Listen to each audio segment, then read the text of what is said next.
Is the second base racist? If not, why not? Also, why did third base get into that NASCAR female driver's panties? Oh, panties. Such an interesting word. She's a horrible driver. She's terrible. But we have to act as though she's as good as any man. GoDaddy.com. When it comes to the Emmys, there's more to this than I think people understand. Obviously, why do we care about the Emmys? You know, politics is culture is upstream from politics.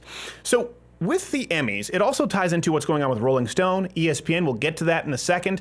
But it might as well have just been, I understand that you're in an industry where people might lean left, but it was proactively a social justice warrior screed. It was a get-together. It was like Alcoholics Anonymous for social justice warriors, but it was broadcast. See this. I think the world would be a better place if more women were in charge. Because unlike the presidency, Emmys go to the winner of the popular vote. I want to thank Trump for making black people #1 on the most oppressed list. We did have a whole storyline about an impeachment, but we abandoned that because we were worried that someone else might get to it first. I suppose I should say, at long last, Mr. President, here is your Emmy.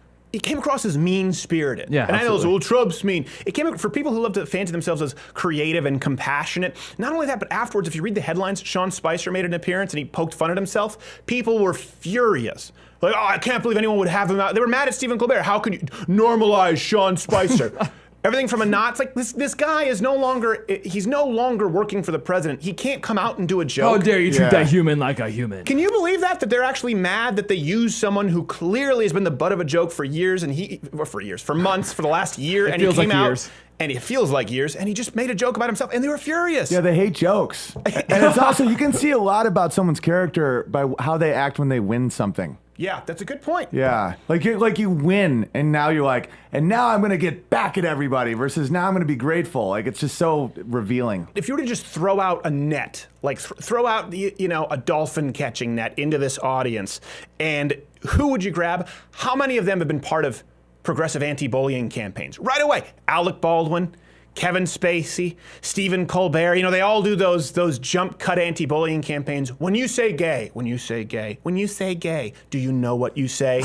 We can take a stand. We can take a stand. Like that. They've all taken part in it. You're so good at it. And then they go, out here, and it's just attack after attack after attack and taunt on President Trump. And people can say, well, it's because they're punching up. No. Listen, they are not punching up. They made fun of his reality show. They've made fun of his family. These people have far more power and influence, or they certainly did at one point, than just the guy in the White House. This is the cultural entertainment establishment elite. When we talk about why Trump won, this is a big reason why. People tune into the Emmys, very few now, on record with the lowest rated Emmys ever, and they go, I just can't. Even people who don't necessarily like Trump are just going, it's just a constant sucker punch, and they shut it off. Alec Baldwin won an award for doing a Donald Trump impression, which would suck at a local open mic, and he's not even on the cast at SNL. It's the only thing he does. Okay, his Trump impression is just doing this. It's slightly better than Ben Shapiro. And then Donald Glover. Let's unpack this. Thanks, black's the most oppressed group. What? Yeah. Am I the only one who watched that? I understand everyone else, okay, you hate Donald Trump, but is it just me? Is that completely nonsensical? Like, I can understand a leftist making an argument like, okay, Muslims, the ban, immigrants, because they don't delineate between illegal and legal. Maybe transgenders, the military But thing, blacks? maybe? Yeah, no, it's definitely a little nutty. I can't think of any discernible, none that would harm blacks from Donald Trump. Even disproportionately, inadvertently, harm black people. Yeah. But let's unpack this, by the way. Blacks, the most oppressed. Really? Police officers are 3 times less likely to shoot unarmed black suspects. You're welcome. Sincerely, white people, 3 times more likely to be shot. Black people don't like that stat. It's absolutely true. Black people getting into school in the United States with lower SAT scores thanks to affirmative action. People screwed? The Asians. They have to get higher scores. They're held to an absolutely different standard. Black employment, as a matter of fact, if we want to talk specifically under Donald Trump, has gone up with 700,000 black jobs since he's taken office. So when you just come out and you say, black are the most oppressed, first off, they're not the most oppressed group in this country, certainly not as it results to systemic discrimination. Now, if you want to talk about individual discrimination, ironically, of which you're creating more because you're using your Emmy platform to say that everyone's racist, who helped get you an Emmy, yeah, they're individual jackasses. But it has nothing to do with systemic discrimination. Is there a... That's the comment of the day. Tweet us or comment below. What systemic discrimination is there in the United States today, specifically to black people, making them the most oppressed group? I want to hear your comments because I can't think of anything. Trayvon Free, who won an Emmy beforehand, I guess he won it, he got it in advance. I don't know, it's like people who can take their midterms early. So he tweeted out this. He tweeted out, standing in the street holding this, and a cab driver looked at me, drove past, and picked up a white lady 10 feet behind me. Amazing. So a couple things with this tweet. People just take it at face value and it gets, millions of people in reach. No one hails a cab in Los Angeles. That woman called for that cab. She called for that cab. So you're bitching about a cab that a woman called for. Every cab driver in Los Angeles, I was there for years, is a Middle Eastern Muslim. Am I wrong here? No, they're pretty. Yeah, Middle Eastern Muslims. So is this tweet Islamophobic? No one going to call him on that one? Why would an Emmy matter? If he didn't have one, would it be less offensive? Would he be more important than a black person without an Emmy? Middle Eastern Muslim cab driver probably saw a dark-skinned guy with the Emmy and thought it was a Sikh with a holy dagger looking to take him out. And by the way, just like the rape accusations, none of this holds up when held to scrutiny. It doesn't hold any water. The picture is, there was a cab going by, hey, and it went past the black guy to this white lady.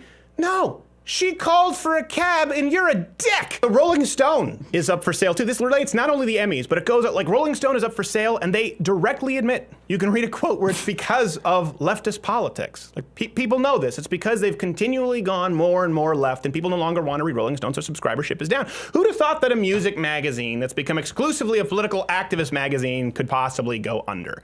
This is where, again, it becomes mean-spirited when you look at everyone getting together. It's like the cool kids table. We all hate Trump, right? And I get it. Trump can be a bombastic ass. I'm not saying he's some shrinking violet. I understand it. But when it's everybody, when it's the Emmys, the Oscars, all of the entertainment industry, all of the media complex, ABC, NBC, CNN, when it's ESPN, when it's Rolling Stone, when it's Variety, when it's now GQ and when it's everybody doggy piling on, at what point do you just feel gross for being a coward?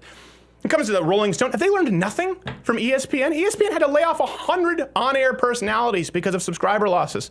Like it was recently Jamel Hill calling Trump a white supremacist. I mean, there are a lot of things you can say about Trump or disagree with, but white supremacist is not one of them.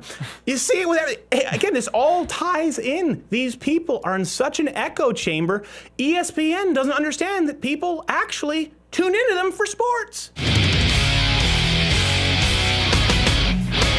Welcome to Sports Center. Today in sports, we talk debt ceiling. We also talk Washington gridlock. Are Republicans to blame?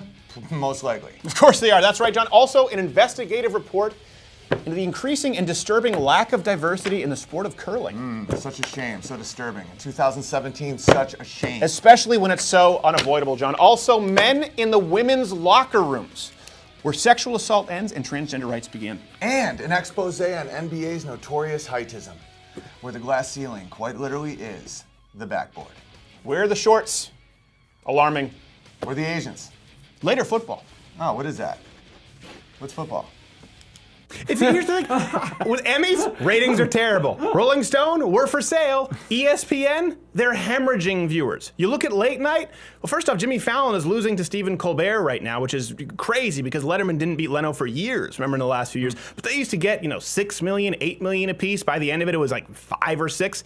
Stephen Colbert's getting 3. Jimmy Fallon's getting 2. People are tired of tuning in. The more that these people in the entertainment industry get away from their purpose, which is to entertain or to inform on music or to inform on sports, people shut it off. And that's what's important to note here. This is why I talk about them being bullies, because it's not only a profit motive, not that it would be acceptable if it were, but the left has understood that culture is upstream from politics for a long time. But they're willing to take those losses if they think they can get their digs or their jabs in. It's not just a profit motive because you can consistently see across the board it hurts them. Same thing happened with anti-American movies, but they still make Redacted, they still make Rendition, Lions for Limbs. ESPN still went down this path when they took poll after poll. No one cared about Redskins. The Emmys is still going down. They ensure that every year is a further and further left host. You look at Rolling Stone, you look at Vice, they just go further and further to the left, and they just absolutely continue to collapse because it is an ideological motive. They are trying to create propaganda. It's not working, but they're still going to dig their heels in. And it's important to note that. They're not just going after dollars. They're actually trying to change your political mind every single day. So when people say, hey, why do you talk about the Emmys? Who cares about the Emmys? Well, they care about the Emmys. And because culture is more important than politics,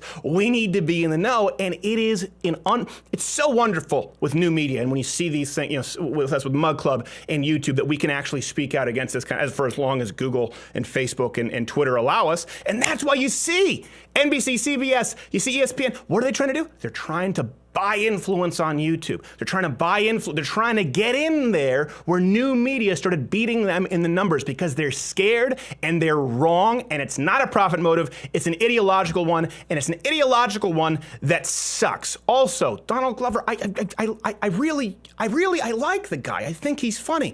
But black people, most oppressed group? Are you out of your tree, sir? Welcome back to SportsCenter. Before we close out the show, it is our duty to inform you of any of our mistakes this evening and, of course, apologize for insensitivity. So first, I would like to apologize to the American Fatherless Household Association for reciting the African-American statistic, which, although entirely accurate, was offensive and out of line. I apologize. And I would like to sincerely apologize for my remarks that I called ping pong, quote-unquote, midget tennis. You know, we don't get everything right here at SportsCenter, but we always try to correct the record. How is he to know? It'd be very difficult. I can understand how he...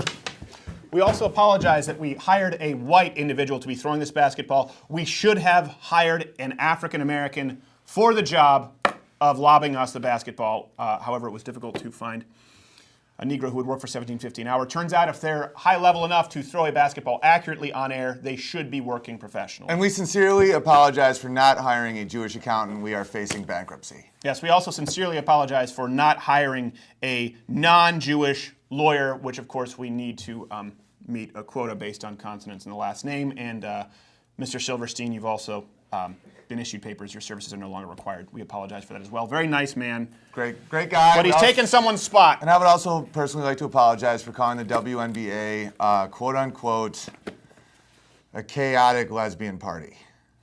I would also like to apologize for saying that the WNBA was, quote-unquote, for those who like black women but hate good basketball. And I'm very sorry for saying that I wanted Floyd Mayweather to hit Conor McGregor like he was his wife.